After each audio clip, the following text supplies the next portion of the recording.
Hello, this is a story about the time my family and I had an entire family of rabbits. The story goes as following.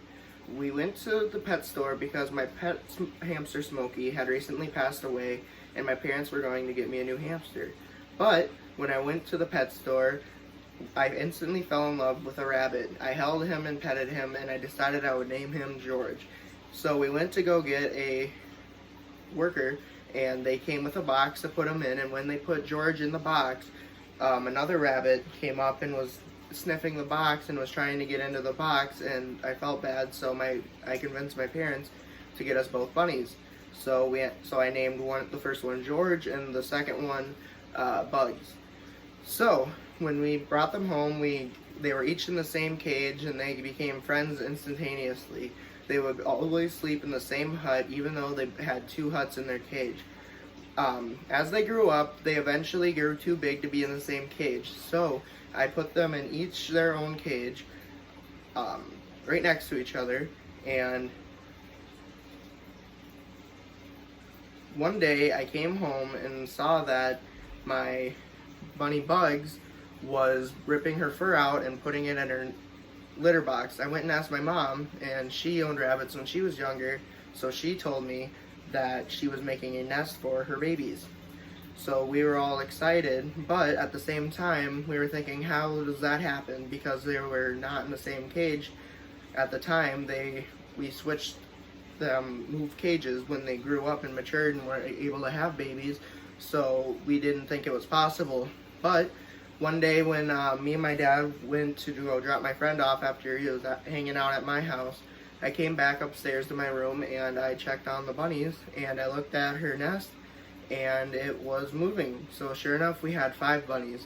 We named them Georgia, Peanut, Evie, Q-Tip, and Stripes. So 5 bunnies, okay? And so, again, we didn't want to split up the family, so I convinced my parents to let us keep them all. And to keep them comfortably and happily, we decided to dedicate a large portion of our basement to the rabbits. What we ended up doing was building wooden walls around a probably about 25 square feet area.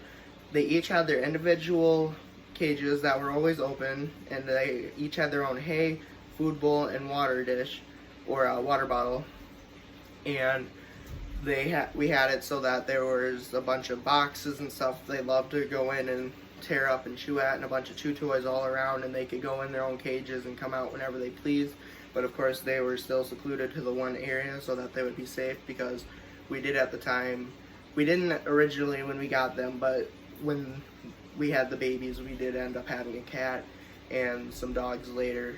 But anyways, some of my favorite memories with my rabbits include when they were born in the winter, and that spring they were just old enough to be like on their own and stuff, and not depending on their mother anymore. So we bought a little dog fence and we put it outside on the grass with some huts and a bunch of other stuff so they could run around and play and eat grass, because they love it, because you know they're rabbits. But anyways, the rabbits were so small that I remember them fitting through the little, probably like 1-inch cracks in the gate, and I remember having to sit and walk around watching them and picking up the rabbits that escaped and putting them back in their cage. And we eventually, of course, had to buy a new cage because they would just keep escaping and it got annoying.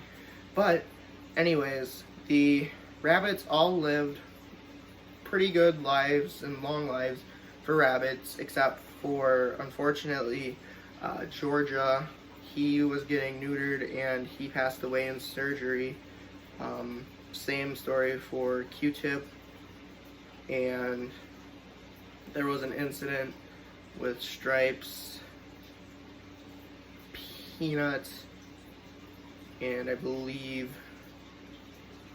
George, where unfortunately one of the dogs got down there. The bodies weren't attacked or anything, so they just got really spooked, which can happen with rabbits. Their hearts already beat very rapidly, but that's beside the point.